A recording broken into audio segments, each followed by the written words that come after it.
The Word of God is alive and powerful, sharper than any two-edged sword, piercing even to the dividing asunder of the soul and spirit, and of the joints and the marrow, and is a critic of the thoughts and intents of the heart.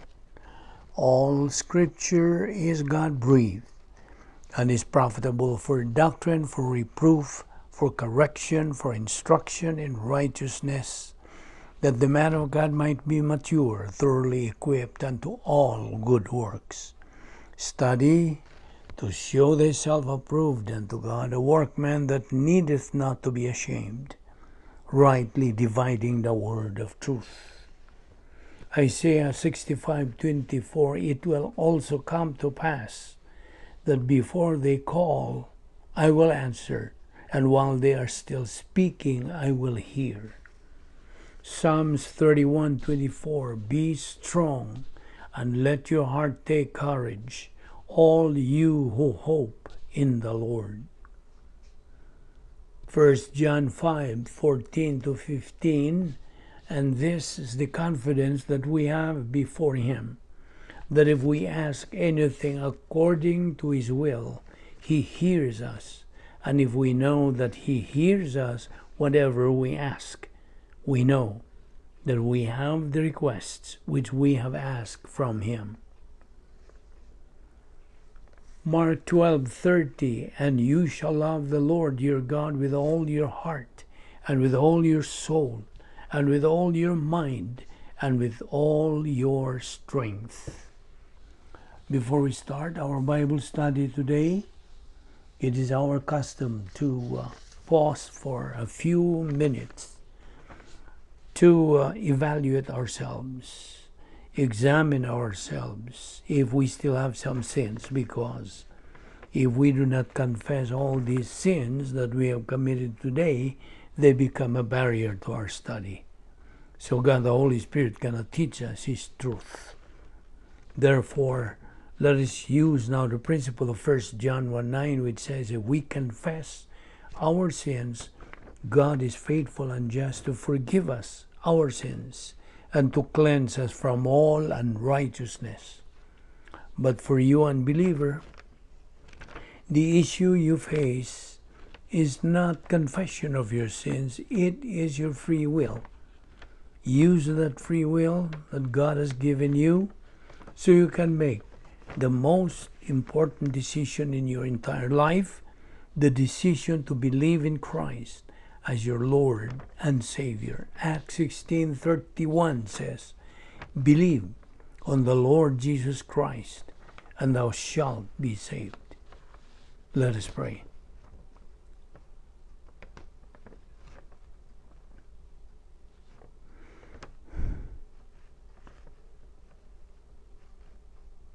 We thank you, Heavenly Father, for this new day that you bestowed upon us, for giving us another opportunity to study your word, this manna from heaven that we desperately need for the nourishment of our soul.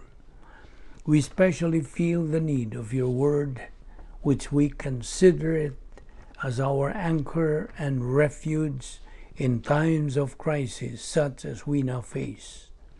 We pray that you give us a deeper concentration and focus to your truths, which you are going to impart to us today as we continue assimilating your word for us to be able to accelerate our spiritual growth, thus attain our common goal as believers, the maturity and capacity stage, and in the end become pivot to our client nation, and as invisible heroes. All these we ask in Christ's name. Amen. Welcome everyone to our Bible study. We will continue our discussion on the topic that we have started the other day, which is about the doctrine of salvation. Well, of course, these are the doctrines of salvation that we are taking up, and which every believer must always be reminded. The doctrine of phase 2, the post-salvation spiritual life. Okay, now before we start, once again, we would like to ask our listeners, followers, our friends, our fellow believers to subscribe to our ministry, the Vic Balbido Evangelistic Ministry. Our ministry would appreciate if you do subscribe to it. How? Well, by just clicking that word subscribe in red color, and that's it. Our YouTube channel for our ministry just would like to update this thing. And if you do that, we would greatly appreciate your cooperation. Okay? Now we start in our continuation on this doctrine. By the way, I have given you yesterday more points in the doctrine of salvation which every believer should be guided with. Like salvation is grace, and then we took up the fact that Noah was preaching the gospel for 120 years, according to Genesis 6:3. And during Noah's time, people were negative towards the gospel. The ark that he built, as per God's instruction, was a picture of the Lord Jesus Christ, the Savior. Our Lord Jesus Christ is the door. He who enters in through that door will be saved. John 10:9. An unbeliever is a spiritually blind person, and worst, a spiritually dead person. So, the Lord Jesus Christ said, receive your sight, your faith has healed you. Luke 18:42. Now, of course, John 3:36, as we always quote, he who believes in the Son, the Lord Jesus Christ, has eternal life. But he who does not believe in the Son shall not see life, but the wrath of God abides on him. Now, here is an interesting illustration of salvation made by our Lord Jesus Christ. Like the Exodus generation, the people of Israel, on their way to Egypt, to the promised land, were bitten by snakes. They were suffering. Some were dying. So Moses, their leader, lifted up a serpent made of brass. Moses said, if you look at that serpent, you will be saved. You will be healed. Number 21:8. Just look and be saved, he said. Think of it. That was all that they needed to do, to look. Now it's true, thousands of them did, and they were saved. But there were also thousands of them who did not. They thought that it was too simple or easy believism. And that is the way some people may think about the gospel of the Lord Jesus Christ.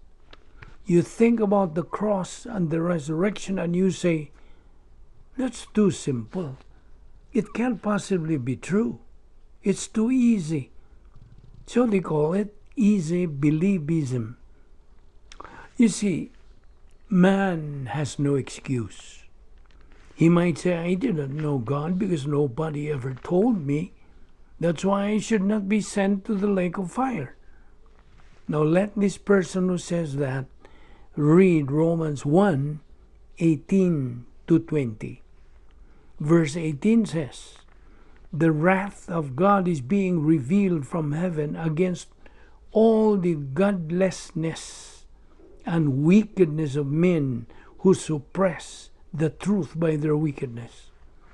Verse 19, since what may be known about God is plain to them, because God has made it plain to them. And verse 20, For since the creation of the world, God's invisible qualities, his eternal power and divine nature, have been clearly seen, being understood from what has been made, so that men are without excuse. Now, heathens are heathens, not because they don't know that God exists, they just reject. You see, an atheist, from Greek word atheo, says that there is no God. That's a lie. An agnostic, from Greek word agnosis, says, I don't know there is a God. That's also a lie. Actually, there's no such thing as atheists or agnostics. Psalm 19 verse 1 says, the heavens declare the glory of God, and they, the atheists and agnostics, cannot deny that. In fact, the existence of God is the source of the entire universe and everything in it. So we can say that everybody has knowledge of God. Truthfully, a person who denies the existence of God and thus rejects the gospel is actually making God a liar. Besides, he who rejects the Lord Jesus Christ as Savior is committing the unpardonable sin. Matthew 12, 31 to 32. Rejection of Christ as Savior is a maladjustment to the justice of God. A person who rejects Christ is resisting God's will. A person who rejects Christ is his own worst enemy. You see, unbelievers are eternal losers. Christ himself said, it is better off for an unbeliever to have never been born. Now, all rejections of truth is arrogance. The worst conceivable way to die is to die as an unbeliever. By the way, the only way to be saved is through faith on the Lord Jesus Christ. Our Lord said in John 14:6, I am the way, the truth, and the life. No one comes to the Father but by me. Now, by the way, what are the wrong ways to be saved? Well, joining a church, being baptized, living a good life. A lot of people do live a good life, but they are unsaved because they haven't believed in Christ. What else? Raising your hands.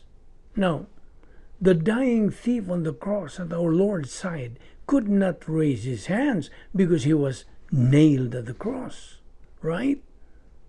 What else? Being a member of a church. The church did not exist yet in the Old Testament days. What else? Walk down an aisle. Invite Christ into your heart.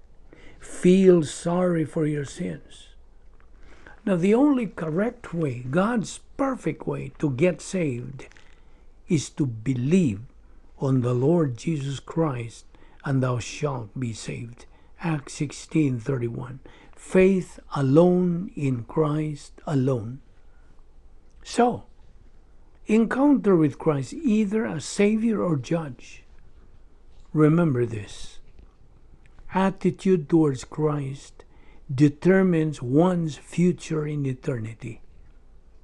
The Old Testament people were saved by looking forward to the cross by faith. We, the New Testament people, are saved by looking backward to the cross by faith. Now, you try to read about Nicodemus' life. John 3:1 to 21. Our Lord Jesus Christ died on the cross for all.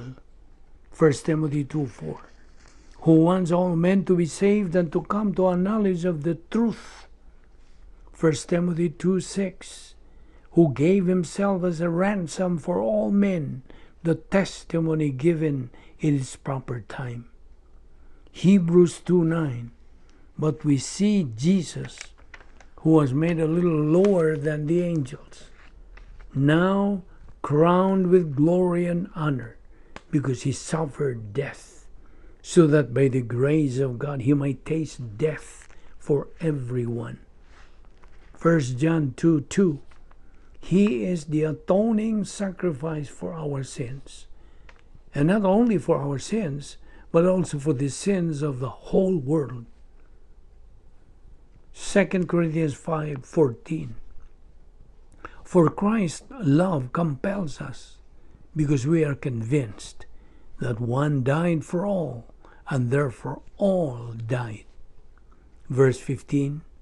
And he died for all, that those who live should no longer live for themselves, but for him who died for them and was raised again. Now, believing that Christ died on the cross, that's history. But believing that Christ died on the cross for you, that is salvation. You see, man has to be condemned first before he is to be saved. Remember the formula? AOS plus OSN equals spiritual death. Now, here are some examples of a person who needs to be rescued. 1. A person who is about to drown, and someone offers him a helping hand to rescue that drowning person. Number 2. A person who is about to fall from a cliff. Someone offers him a helping hand to rescue him. 3. A person who is dying from thirst, dehydration. Someone offers him a glass of fresh water for him to drink. 4. A person who is dying. Someone, maybe a doctor, offers him some medicine to take. But get this, any person can accept or reject to be rescued. Why? You know why? Because it is a matter of choice. Man, has free will or volition.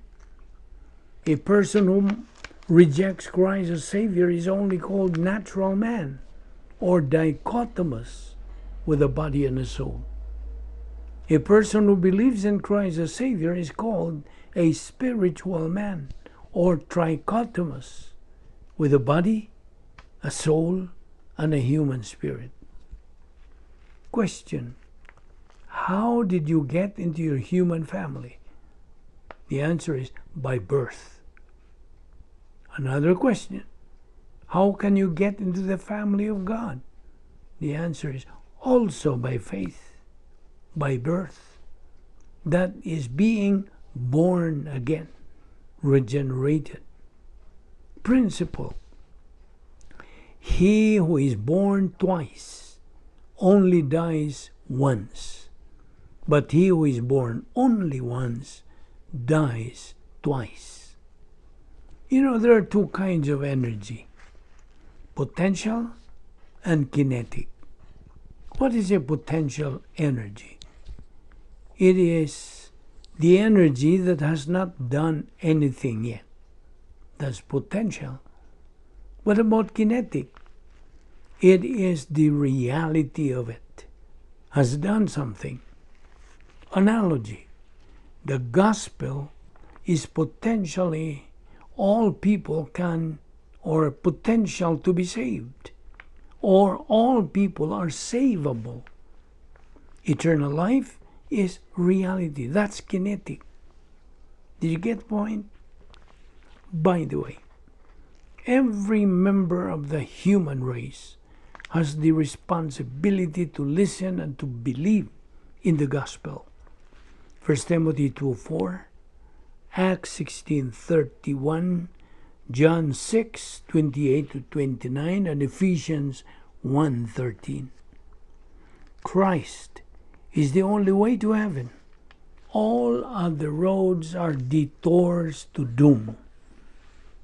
The Bible informs us of the following: that all are sinners, Romans 3:23, that all without exception are guilty. Romans 3:19. That all stand condemned before God. John 3:18 and 36. All are under the penalty of spiritual death, which is eternal separation from God. Ephesians 2:5. All are helpless to wipe out their own guilt. Romans 3:20. For all have sinned and come short of the glory of God. Romans 3:23. So therefore, is there any good reason why you, unbeliever, cannot trust Jesus Christ as Lord and Savior right now? Remember, for the wages of sin, rejection of Christ as Savior, is death, second death. But the gift of God is eternal life through Jesus Christ our Lord. Romans 6:23. You see, man through the ages has tried to bridge the gap in many ways, such as man's good works, religion, philosophy, and morality, all without success. There is only one and only one remedy for this problem of separation: the cross. The Lord Jesus Christ is the only answer to this problem of separation. When our Lord Jesus Christ died on the cross, He paid the penalty for our sin and bridged the gap from God to man. 1 Timothy 2:5-6. For there is one God and one mediator between God and men, the man Christ Jesus, who gave himself as a ransom for all men. 1 Timothy 2:5-6. Let us pray. Friend, should you die right at this very moment, do you know for sure you will live forever, for eternity, in heaven or in hell? You see, the Bible, the Word of God, tells us that you can know it for sure. I am asking you, friend, this question, since this is the most important question you will ever encounter in your entire life. Now let me ask you this: are you saved? It is not a question of whether you are a member of a church or not, but are you saved? It is not a question of whether you are living a decent, respectable, and honorable life, but are you saved? The Bible, says we all need to be saved. My friend, for you to get saved, first of all, you have got to acknowledge the fact that you are a sinner. The Word of God says in Romans 3:10-12, there is none righteous, not even one. There is none who understands. There is none who seeks for God. All have turned aside. Together they have become useless. There is none who does good. There is not even one. Secondly, you must realize that someone loves you, who in fact died for you. And He is no other than the Lord Jesus Christ, who died at the cross for the purpose of paying for your sins, and who gave you the opportunity to get saved and be in heaven after you die. Romans 5:8 says, but God demonstrates His own love toward us, in that while we were yet sinners, Christ died for us. When our Lord Jesus Christ died at the cross, it was His spiritual death that paid the penalty of our sins. Colossians 1:14 says, in whom we have redemption, the forgiveness of sins. So, by faith, accept the Lord Jesus Christ. Jesus died in order for Him to give eternal life to all those who believe in Him. However, like any gift, that gift, if not accepted, would be of no use.